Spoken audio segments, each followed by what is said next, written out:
The federal government will finally introduce long-awaited legislation to legalize single sports betting. It's expected to be tabled in the House of Commons tomorrow, following almost 10 years of calls from multiple politicians. With more, I'm joined live now by the CBC's Sanjay Morrow from outside Caesars Windsor. Sanjay, we've heard about this push for years, but how big of a step forward is this move?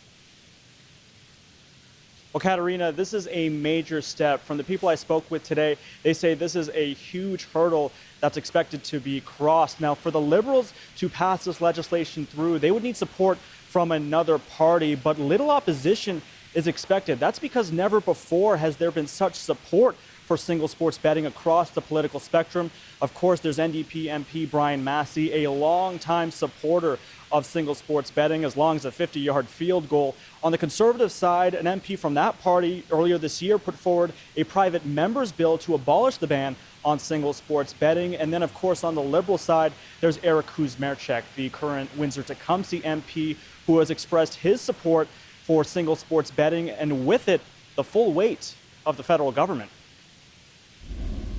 This is a huge day for us here in Windsor, Essex. We've heard the calls for years, a need to remain competitive with Michigan, an opportunity to take funds away from organized crime, and more money for the local economy. This is about protecting the 2,500 jobs at Caesars Windsor, and it's also about giving the tourism sector a much-needed boost.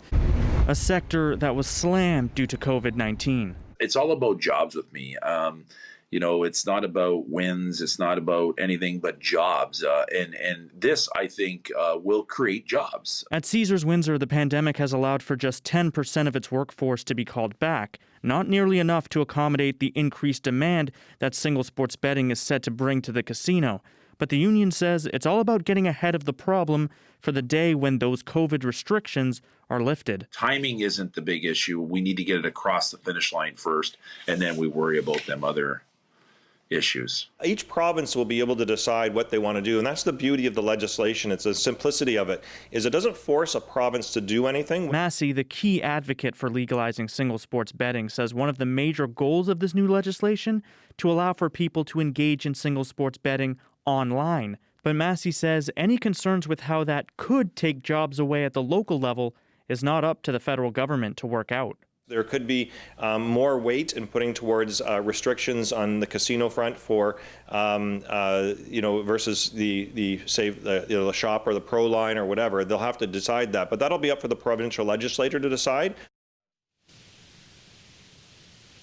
And that's one of the key points Massey expressed to me when I spoke to him today, that this legislation is really about putting the power of regulating single sports betting in the power of individual provinces. And as I said off the top, Katerina, little opposition expected at this point. When I spoke with MP Eric Kuzmerchek today, he tells me that if all goes well tomorrow with tabling this new legislation, that it could be as soon as 3 or 4 months that people in Windsor, but more importantly, people outside of Windsor, could come to this city to engage in single sports betting.